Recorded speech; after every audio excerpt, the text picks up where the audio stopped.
So today's video is what to do with a pond in the autumn or winter, and also I'm going to be doing the POND.college update. So stay tuned for the Any Pond showcase. So today's question is what to do with pond plants in the winter.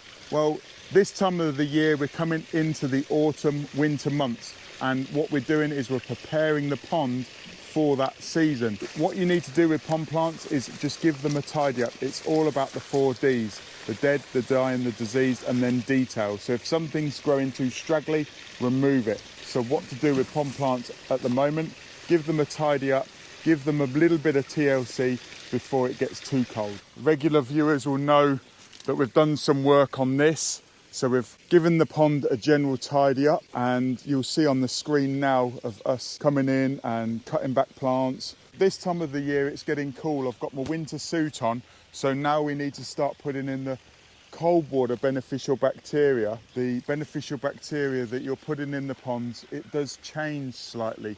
So in the cold water beneficial bacteria, there's a different blend for, as it says on the tin, cold water. So you start putting that in. So one thing you can do this time of the year to brighten up your pond is to add seasonal bedding onto your floating islands. So what we've got here is Luke kindly planted these up. He watched the video how to plant up a floating island, and he's put some lovely violas in there.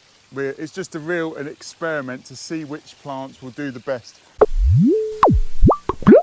Another quick question is, do pond plants survive the winter? Well, what you want to be looking for is hardy pond plants. Most of the pond plants in the aquatic industry are hardy, but you do need to be careful that you're not buying tropical lilies or tropical pond plants like the hyacinths or the water lettuce of old. The reason why I'm saying that they're old is actually at the moment in 2021 they're banned in the UK, so you can't actually buy them. Where a few sort of like creep in through the borders. But do pond plants survive the winter? Yes, they do. They're deciduous, so they go back into the soil and then they come back out the next year. There are a few pond plants that are tender, like Lobelia Cardinalis, that may or may not come back next year. It depends on the cold, the severity of the winter. Also, Zantedeschia is another one, but most of the hardy pond plants are perfectly fine.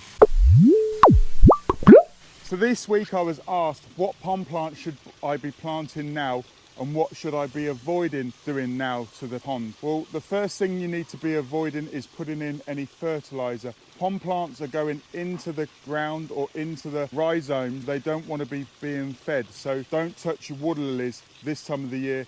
Don't pot them on. You want to wait until March for your water lilies and your irises. The irises, you can trim those back. Your pond lilies, you want to trim them back, but you don't want to be adding any fertiliser into the actual pond this time of the year. Some plants that you want to be thinking about planting at the moment is Caltha palustris, because they'll be flowering in February, March, and also Apponogeton distachyos, which is water hawthorn. It's got a beautiful fragrant flower. If you've got enough flowers, you'll be able to smell them on an autumn or winter evening. They flower all the way through now until the spring, then they'll be overtaken by the water lilies. Here's a load of plants that can spruce up around your pond in the autumn months. So planting is the process before the reward. These plants here I've bought to go in and around the ponds. Shiza stalis is one of my favourite September plants normally. It's a beautiful kaffir lily. You've got pink, you've got white, you've got a red one. This viburnum will stay in flower and evergreen all through the winter, probably until February, I would say.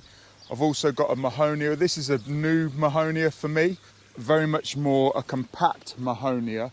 I don't want them to get massive. The mahonias that I've had in the past, they get huge. But this mahonia, it's lovely and evergreen, different foliage, and it's a compact height. We've also bought some of the jasmine, the evergreen jasmine. This is to go down in the Zen garden. We're starting the Zen garden. I'll take you down there in a second. We've got Distachyos lanata, or lamb's ears. This is a beautiful plant. This is one of the first plants that I learned ever.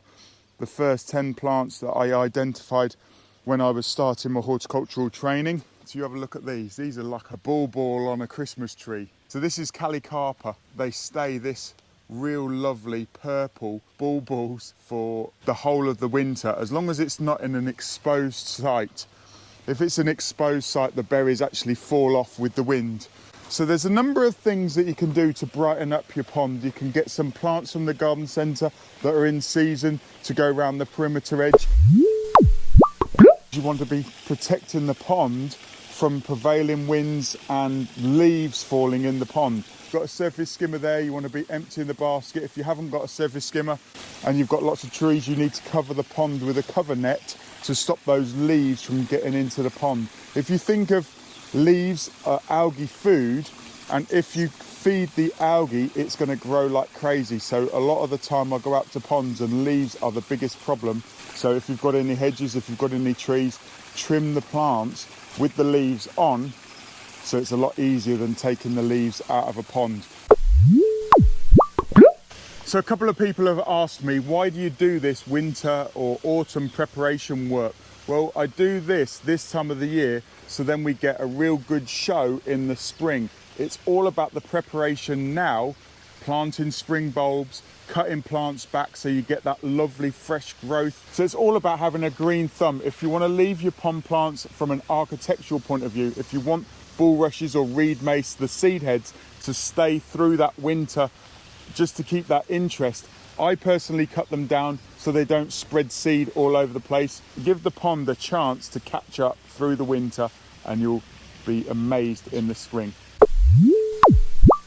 So regular viewers will remember last year on the lockdown pond we had a mild issue of blanket weed and other types of algae, and this was a result to using farmers' soil in the actual pond when we actually built the pond. We built the pond during the lockdown process. If you want to have a look at the time lapse of when we built this, it's about a year to 18 months on now. So ponds take around about a year to 18 months for them to fully develop. So fingers crossed we're not going to have any runoff from the farmer's field. Also, we're not going to have any nutrients left in that farmer's soil. So we shouldn't be having any blanket weed issues or algae issues. So here we are at POND.college. I thought I'd just show you some of the features. We've got the small pondless out the front of the gates. We've got some autumn Halloween planting. The autumn pond decorations are out. The Serencinas are looking really, really good. These are pond plants that like rainwater. They don't like tap water. The plant pond, it's not looking its best, but having said that, we're taking plants out and putting them on jobs. We've got some interesting videos coming up. Let's carry on walking around and you'll see some of the plants here. Lovely Persicaria. We've got some bird seed and bird food. Here's the lockdown pond. It's looking good. You can see the fish there. The water is quite warm. Because it's a big pond, it takes a longer time for it to cool down. Let's talk about food for a second. In the autumn and the winter, the fish will carry on eating. They'll eat weed, they'll eat algae. If you want to know more information about when to stop feeding the fish, I've got another link. I'll put it in the comment section below. So you want to be making sure that you're feeding the right food this time of the year. So what we've got is we've got a cold water food, and it contains a lot of wheat germ. It contains things that are very easy to digest. What you don't want to be doing is you don't want to be adding a lot of protein this time of the year. Otherwise, that will cause you all sorts of problems down the line. So here we are in Charlotte's garden. You've got the nano falls, which is looking good. You've got the small pond, and you've got the salt columns. So what the guys have been doing to the Zen garden is they're preparing it. We've removed all of the gear out of the actual Zen garden so we can start to prepare this. This white area out here is going to be gravel and bamboo. The jasmine's going to come down here. Here we've got the NRG. The bowls are looking great. The Spillway stone's looking great. So you've only got a little bit of work to do on the right-hand side as you look at the NRG waterfall. But isn't it looking great? It's a real magical time of the year when there's a lot of leaves falling, the autumn colours. Now we come on to Freddie's feature. It's looking quite good, but look at the moss. The moss is starting to grow really, really nicely on this particular feature. The planting is becoming more established. We've got some sedums on the one side. We've got a carex down the bottom. We've got a lovely sphere incorporated in Freddie's feature. So here we have the build upon pond, and the moss is looking tremendous. The moss is actually part of the filtration system, so a lot of people don't, or they disregard moss. They don't see moss as a particular filtration plant, but anything that is in the water green, growing, is removing nutrients. Yes, it's a little bit of a delicate plant if you don't have the right conditions. If you have the right conditions, it rampantly grows. A lot of the time, what moss doesn't like is it doesn't like rotting vegetation on top of its foliage. So what we've got here is we've got a terracotta patio pond that we've turned into a spillway bowl. We did a spillway bowl feature for a long-standing client last week. We've got a spillway bowl and basin. This is a preformed, reinforced concrete patio pond. And then you've got the spillway bowl circulating lovely, and then you've got the aqua basin underneath. Then you've got the Gracefalls feature coming into its own. The festuca's starting to fill out. The pinus, mugo, they're all starting to look really good. The carex isn't doing particularly great, so what we might do is we might pull some of those out and move some of those. But the planting is very much a case of personal choice. If something's not doing very well in the location, if you move it, it might start doing better. What's the definition of a weed? It's a plant in the wrong place. So if the plants aren't doing particularly well, move them to somewhere else, give them another lease of life. So what we've got here is we've got a water feature in the gabion wall. We've got 2 blades and we've got some outlet for dribbling and wet rocks.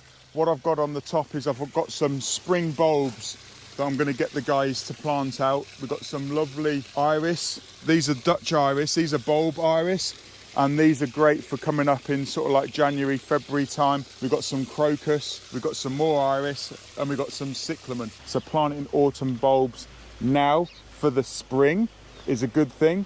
Planting plants that are going to take the eye off the pond, so adding interest to the pond is a good thing, and cutting back the foliage, giving it a real good tidy up, removing any leaves, so you're removing that nutrients. If you leave the leaves in, it's like you're eating too much, you're going to put on weight. A certain amount through the winter is not a problem, but stirring it up, good maintenance, adding the cold water beneficial bacteria, you're doing the preparation now for the spring. The next couple of things that are coming up, we've got the Waterfall walking in Wales in November. The dates for that are the 13th and 14th. There are a couple more places left on that. It's not a real taxing walk. One of the water features is sort of like 10 minutes away from the actual car park. I've actually taken my family there when it's been downpour, torrential rain. You can literally nip down to the waterfall, 10 minutes, and then walk behind it and then go back to the waterfall within a couple of hours. We're going to be doing that one on the Sunday, so if you want any more information,